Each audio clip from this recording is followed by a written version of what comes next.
Joining me now is the host of the Sage Steele Show, Sage Steele. Sage, you know the funny thing about that setup and what I just read? I don't think anybody was beating Donald Trump.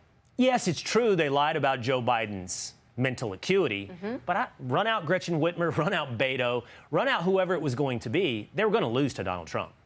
I totally agree. And at the end of the day, what a difference 4 years makes, right? I still want to give everybody on that campaign credit because it was masterful. And frankly, for the decades leading up to that, the Democrats have always run better campaigns. You can look at Obama in 2008 and how they got into social media and Facebook. The Republicans finally got it done and did it so it was too big to rig, truly. I also am so disturbed still, Will.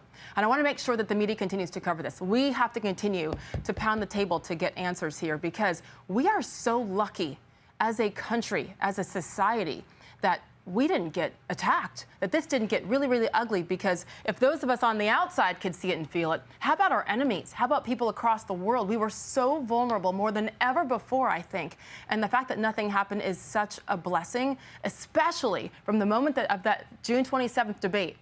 And then from there, after the election to the inauguration, we were so vulnerable. The world knew it because of Joe Biden's inability to speak. And how about this? Nobody's talking about the fact that his vice president was busy campaigning from June 27th on. Isn't she the next man up, so to speak? Right. If the president can't do his job, we know now that he couldn't do his job. Where was she? We are so lucky. We are lucky. It's a great point to make about how vulnerable we were in that time. And I want to continue to pound the table as well because it's one of the biggest cover-ups of the last half century. And it's not just the administration. It's not just Joe Biden. It's everyone complicit in the media as well. And those around Joe Biden. Because you're right, if Kamala Harris was out campaigning, Joe Biden was out to lunch. Completely. Who's running the country? Now, some would say it's the people around Joe Biden, like Jake Sullivan, but Jake Sullivan is lying to the American public as well.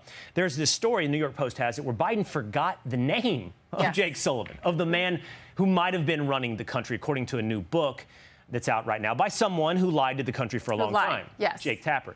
But Jake Sullivan is saying now, no, I never, he's always said, I never saw it. I saw no problems with Joe Biden. What happened in that debate was a shock to me. I think it was a shock to everybody. And I've made that point before.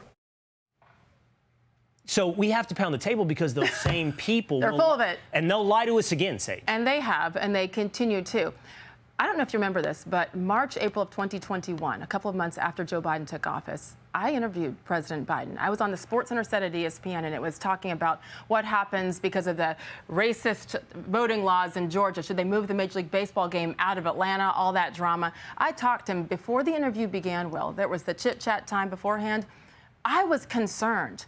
I could feel the delays in his responses, and this is before the cameras were even on. That was 4 years ago, my first and only interaction with him. So if I could tell from across the country, from a satellite television interview, how can those people around him every day claim that they didn't know? Also, as a member of the media, what is our job is to report, not give our opinions if you're in that position, but to report. Tell me how there were, 5 cabinet meetings in the entirety of Joe Biden's tenure?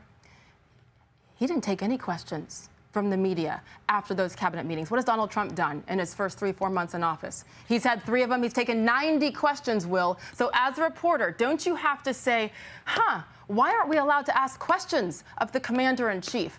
Everybody is complicit in this, and I do think it's criminal, and there's more for us to learn, so we're going to keep doing this.